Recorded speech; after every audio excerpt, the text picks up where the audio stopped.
The first scream didn't come from a person. Came from the sky. A jet thundered overhead so low it rattled the windows of my penthouse. And for a brief second I thought the world was ending. But the truth was simpler, crueler. Only my world was. My name is Jonathan Hale, co-founder of one of the fastest-growing tech firms in Seattle. For 22 years, I believed I had the kind of life people wrote self-help books about. A brilliant wife, a flourishing business, a son who made us proud, a future carved in polished stone. That illusion shattered on a cold Thursday morning in February. The day I discovered my wife wasn't just seeing another man. She was building a future with him. A future that erased me. But that isn't where our story begins. Our story begins 3 weeks later, in the very moment the jet screamed over my home, when I stood at the floor-to-ceiling windows of my kitchen and watched my wife of more than 2 decades, step out of a stranger's car. She didn't know I was home. She didn't know I knew everything. And she certainly didn't know that within the next few hours, every lie she had crafted with surgical precision would detonate at her feet. She walked toward the building entrance, laughing at something the man beside her said. Her hair, once the color of warm honey, now carried the cold shine of someone who spent more time with stylists than with family. The man with her, Leon Vargas, moved with the slick confidence of someone who mistook charm for character. I had spent weeks preparing for this moment, not for a confrontation, for an ending, because sometimes revenge isn't fire. Sometimes it's ice, quiet, calculated, and devastating. And before I take you into the heart of this story, into the spiral of betrayal, exposure, and downfall that followed, you need to know who I was before that morning. Before everything I built began to burn from the inside. Leon followed my wife, Elena Hale, into the lobby like he belonged there, like he had walked those halls 1,000 times, like he hadn't been sleeping with another man's wife in hotel rooms paid for by her corporate expense account. I didn't move from the window. I didn't blink. In moments like this, you don't feel anger. You feel clarity, cold and terrifying in its simplicity. 3 weeks earlier, someone had sent me an anonymous email. No explanation, no greeting. Just a single line of text. You deserve to know. And 6 attachments. Photos, receipts, hotel timestamps. The kind of evidence you don't ignore unless you're desperate to keep believing a lie. At first I refused to look. 22 years of marriage doesn't evaporate in a single click. But eventually curiosity and dread won. What I saw in those photos hollowed me out. Elena's hand in his hand on her waist. Both of them entering a downtown hotel, her wedding ring tucked in her purse. People say you feel heartbreak in your chest. I felt it behind my eyes, like something inside me cracked open just loud enough for the world to hear. But I didn't confront her. Confrontation is for people who want closure. I didn't want closure. I wanted truth, and justice, and maybe, if I'm honest, a small measure of vengeance. So I watched. I listened. I waited. Now, on this Thursday morning, as Elena walked into our building with Leon like they owned the place, I knew the time had come. I took a slow breath and stepped back from the window. On the marble island sat everything I'd been gathering for 3 weeks. A sealed folder with her name, 3 USB drives, printed photos, financial audits, a transcript of her secret phone calls, and the revised prenuptial agreement she had signed last year without reading. The one that would cost her everything. Right beside the folder sat my laptop, open and waiting. The screen displayed a Zoom room with several attendees already connected. The chairman of Elena's law firm, a representative from the Washington State Bar Association, my company's attorney, and Elena's business partner, who had no idea what was about to unfold. Everything was timed. Everything was prepared. Because revenge isn't chaos. Revenge is architecture. The elevator dinged. Their footsteps grew louder. First hers. Measured, steady. The walk of a woman who'd spent her life in courtrooms. Then his, slower, heavier, a man accustomed to taking what wasn't his. The door opened. Elena froze at the sight of me. Jonathan, you're home? Her voice cracked at the edges, softening into a tone she used when she wanted something. But her eyes were calculating, scanning the kitchen, taking in the open laptop, the folder, the USB drives. Leon hovered behind her, his expression tightening. I didn't answer her question. Instead, I leaned forward slightly. "Elena," I said quietly, "why don't you introduce me to your colleague?" Her throat bobbed. This is Leon Vargas. He's consulting for my firm. We're working on the Calderon litigation and needed somewhere private to review documents. So I thought." I lifted a hand. "Elena, don't." Silence swallowed the room. Leon stepped forward, extending a hand like an actor auditioning for the role of harmless professional.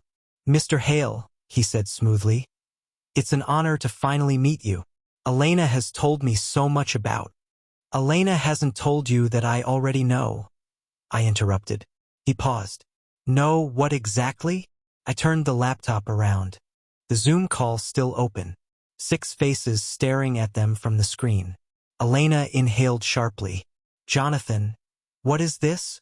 "It's accountability," I said. "Something both of you seem unfamiliar with." The chairman of her firm cleared his throat from the laptop speakers. "Mrs. Hale, Mr. Vargas, please sit. We've been briefed." Leon's face drained of color. Elena staggered toward a chair but didn't sit, her legs trembling too much to trust. "Jonathan," she whispered, "please, don't do this. We can talk privately. We're long past private conversations." I tapped the folder on the island. "You weren't just having an affair. You used firm resources. You fabricated billable hours. You leaked confidential client data to Leon to impress him. And you lied on financial documents tied to our joint accounts." Her hand flew to her mouth. The chairman continued, voice cold. "Elena, given what we've reviewed, the partners will vote on your immediate suspension this afternoon." Leon swallowed. And me?" The bar representative leaned forward. "Mr. Vargas, you are under investigation for multiple ethical violations. Effective today, your license is provisionally suspended pending review." Elena gasped.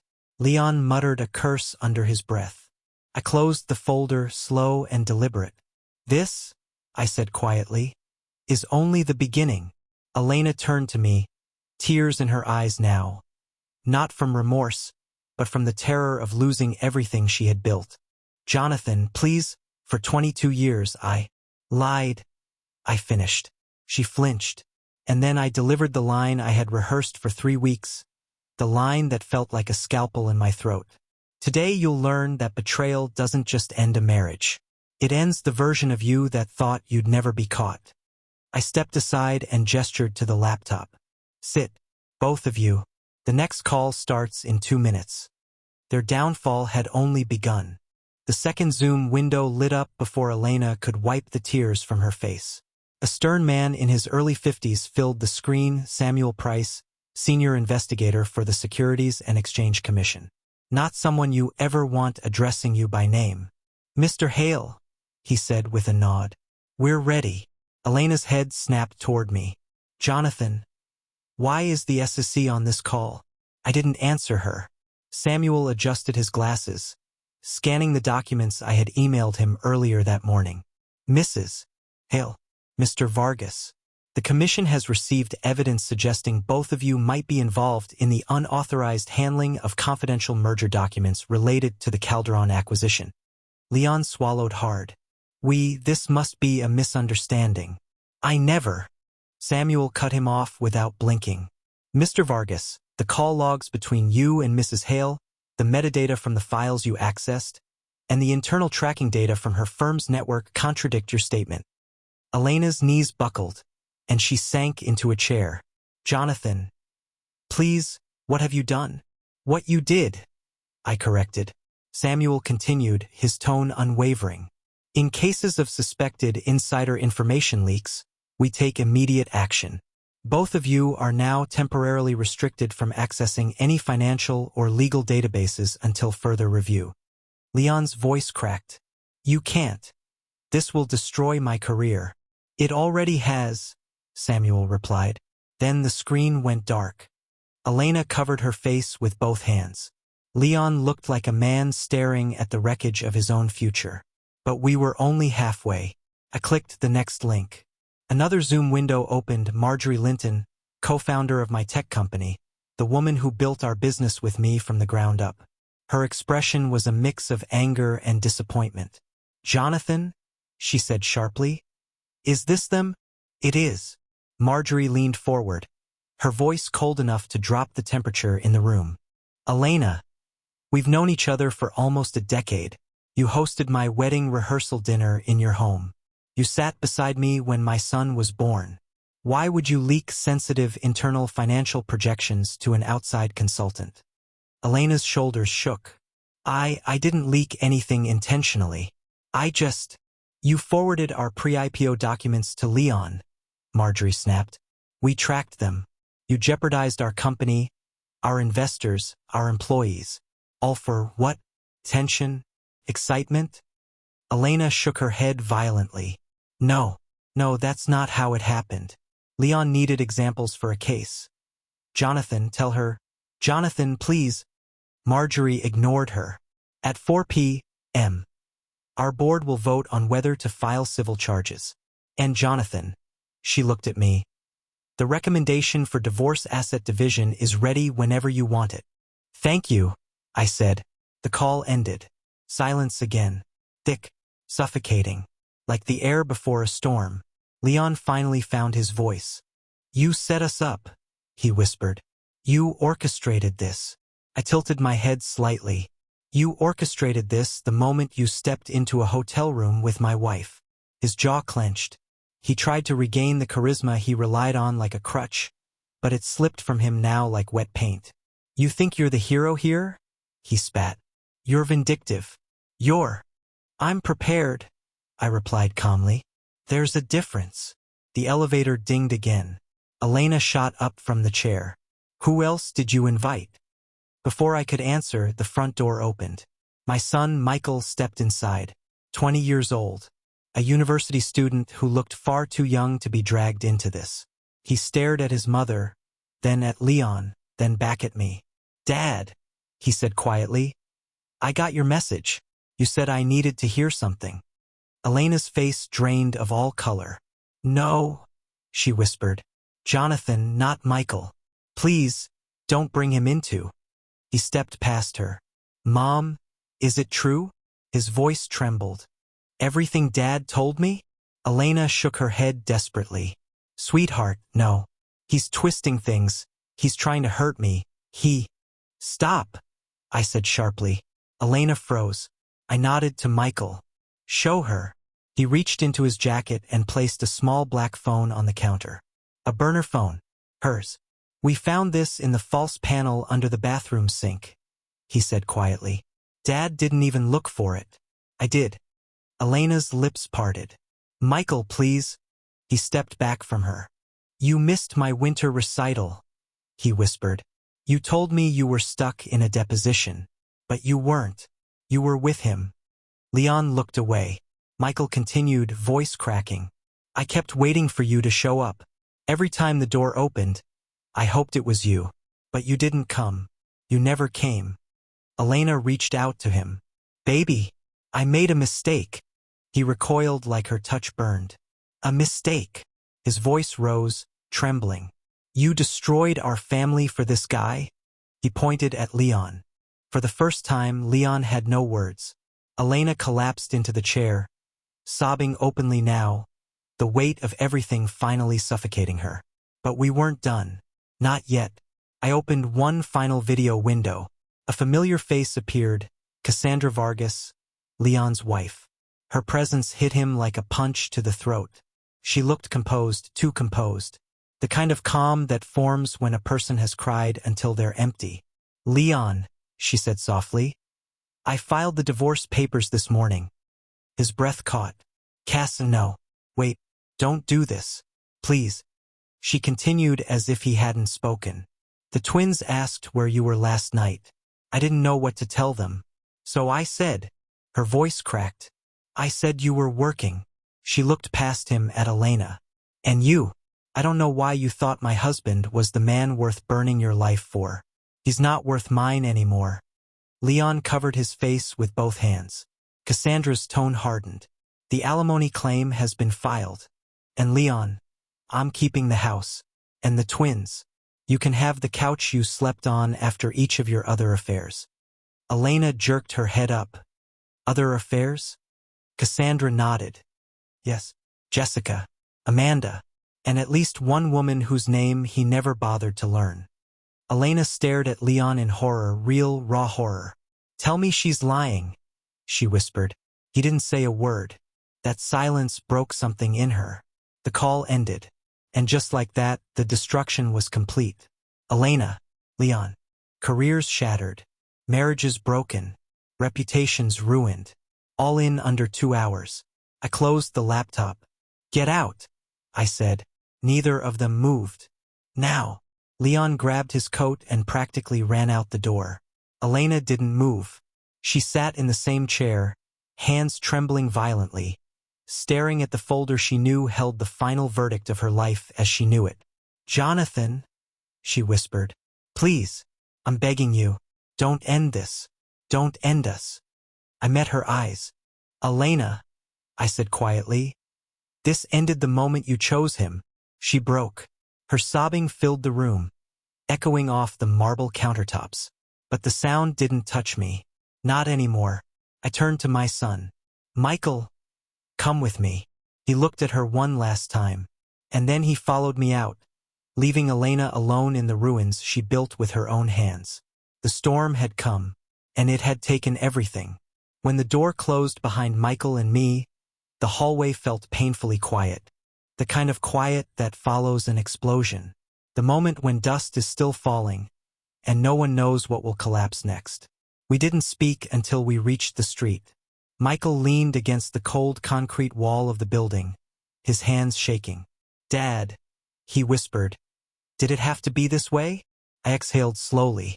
No, I said. But this is the way it became. He nodded, pushing away tears he didn't want me to see. We walked to the car in silence. I started the engine. The city moved around us. Cars honking, people rushing to their offices, phones ringing. The world continuing as if one family hadn't just split open a few floors above them.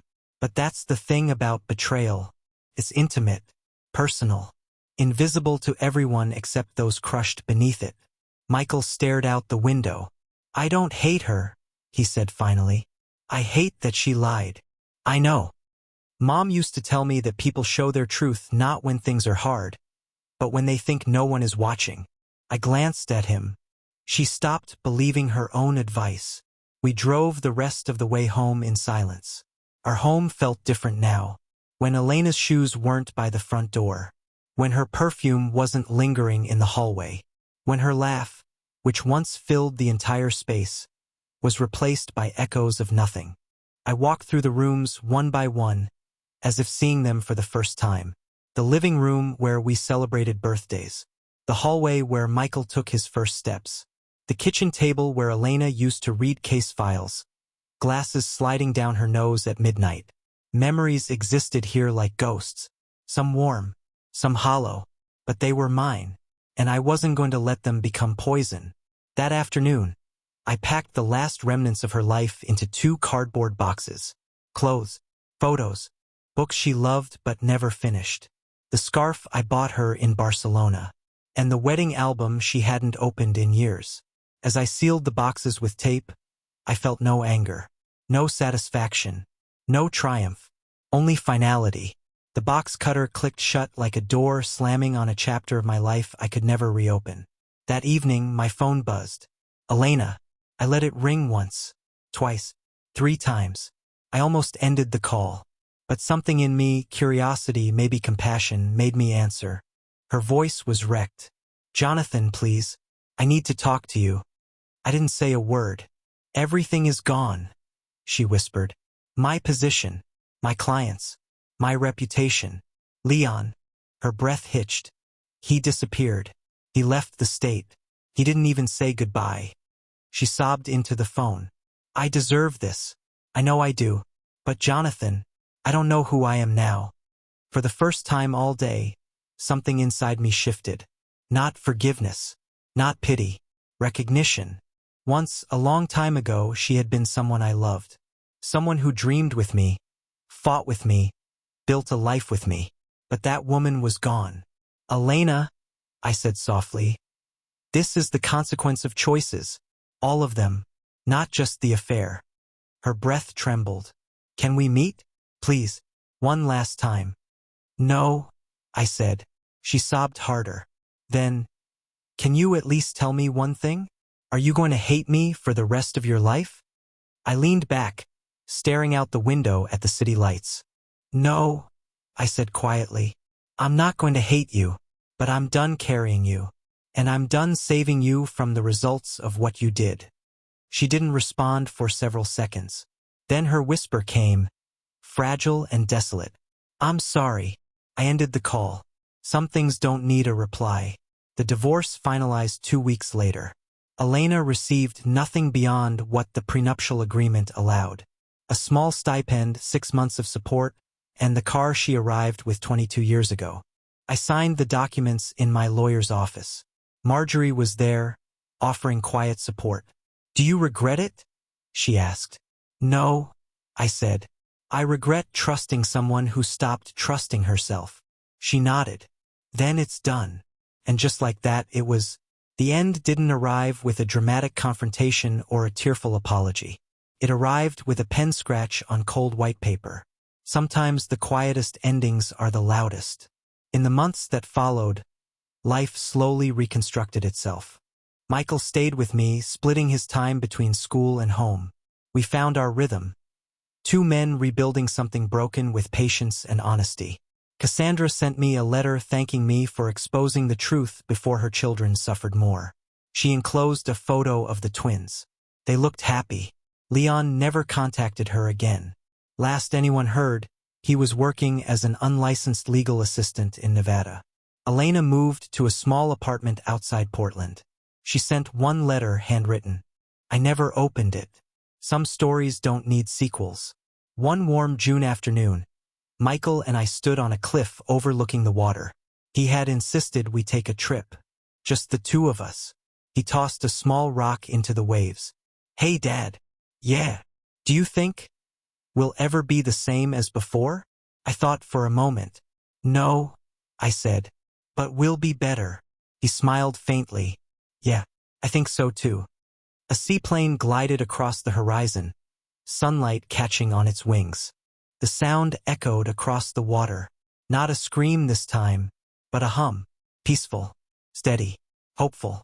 And in that moment, under that open sky, I understood something. Betrayal doesn't define the end. It defines the beginning of who you become next. I turned to my son. Ready to go? He nodded. We walked back to the car. 2 shadows stretching behind us, long and unbroken. The past stayed where it belonged. Behind us, the future waited where it always had. Ahead, bright and unexplored. And for the first time in a long time, I stepped toward it without fear.